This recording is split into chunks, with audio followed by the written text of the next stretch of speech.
Halo, bismillahirrahmanirrahim. Assalamualaikum warahmatullahi wabarakatuh. Perkenalkan, nama saya adalah Partika Putri dari program studi pendidikan IPA. Saya di sini akan sedikit membahas tentang bagaimana kita bisa mengetahui dan memahami manajemen fasilitas pendidikan. Nah, pengertian manajemen fasilitas pendidikan. Ya, manajemen fasilitas pendidikan adalah proses merencanakan, mengadakan, mengelola, merawat, dan mengevaluasi seluruh sarana dan prasarana yang digunakan untuk mendukung proses belajar di sekolah. Tujuannya agar fasilitas selalu siap pakai, aman, nyaman, efektif, dan mampu meningkatkan kualitas pendidikan. Lalu, komponen utama manajemen fasilitas pendidikan. Yang A-nya adalah perencanaan. Satu, perencanaan adalah planning ya. Ya, satu, mengidentifikasi kebutuhan sarana dan prasarana. Seperti yang kita ketahui, di sekolah itu memerlukan ruang kelas, perpustakaan, laboratorium, LCD, meja kursi, jaringan internet, dan lain-lain. Bahkan, jaringan internet pun harus direncanakan. Jangan sampai setiap ada ujian komputer baru kesana kesini nyari jaringan internet. Harus direncanakan dari awal bahwa jaringan internet itu dibutuhkan di suatu sekolah ya.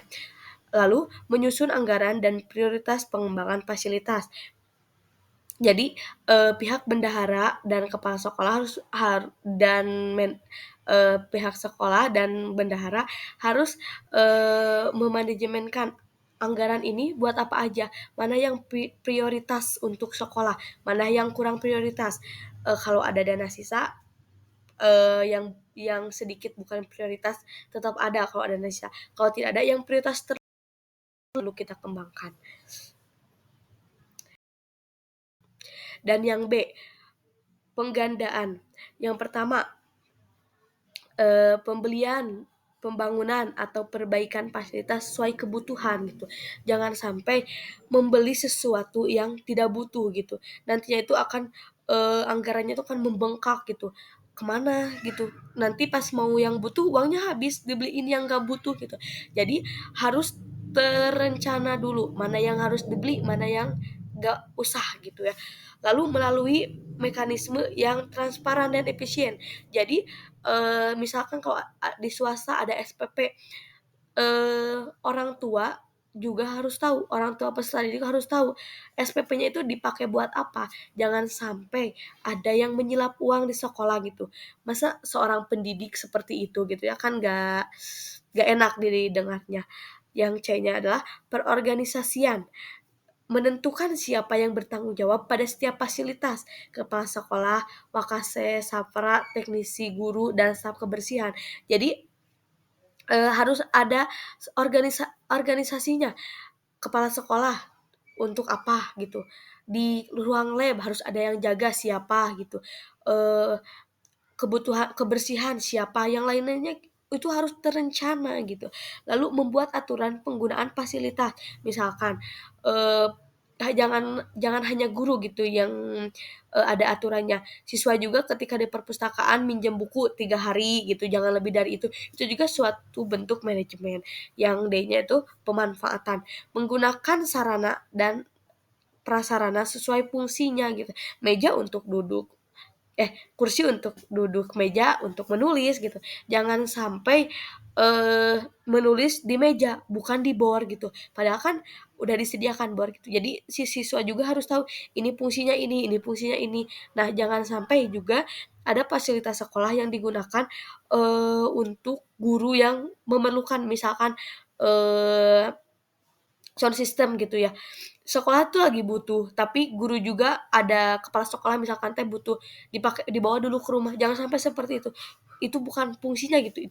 Itu fungsinya tapi bukan tempatnya gitu. Itu alat sekolah buat di sekolah aja. Kalau nanti rusak di rumah gitu ya, di rumah kepala sekolah, yang ganti harus tetap sekolah kan. Jadi sekolah juga harus memiliki aturan-aturannya. Lalu penggunaan efisien, hemat listrik, hemat alat, dan eh bergantian. Lalu Lalu yang E, pemeliharaan. Nah, jadi pemeliharaan rutin agar fasilitas tetap berfungsi baik gitu. Misalkan sound system gitu ya. harus ada, perawatan gitu, diservis atau kalau ada yang rusak diperbaiki, dicek setiap minggu, atau buku-buku, nanti kalau buku-bukunya ada yang sobek gitu, setiap minggu pihak perpustakaan, pengurus perpustakaan harus dicek ada yang hilang atau tidak, ada yang rusak atau tidak gitu ya. Apalagi kan itu buku digunakan untuk umum, kita tidak bisa, melihat secara langsung bagaimana orang-orang menggunakan buku tersebut. Lalu, nah ini ada contohnya ya, membersihkan kelas, servis AC, pengecekan komputer, perbaikan alat praktikum gitu ya. Lalu yang evaluasi, menilai apakah fasilitas sudah mencukupi dan efektif mendukung pembelajaran, lalu menentukan perbaikan dan pengembangan ke depannya gitu. Misalkan fasilitas ini efektif gak disimpan di sekolah, kalau efektif dilanjut atau ditambahkan lagi, dikembangkan lagi, kalau tidak ya di-stop saja gitu.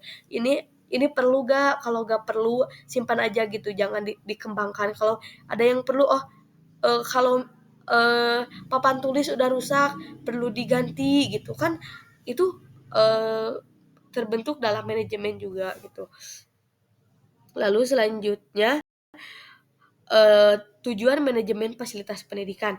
Yang pertama, mendukung proses belajar mengajar secara optimal, lalu menciptakan lingkungan belajar yang nyaman, lalu mengurangi kerusakan fasilitas, meningkatkan efektif penggunaan anggaran sekolah, menjamin keberlanjutan kualitas sarana prasarana.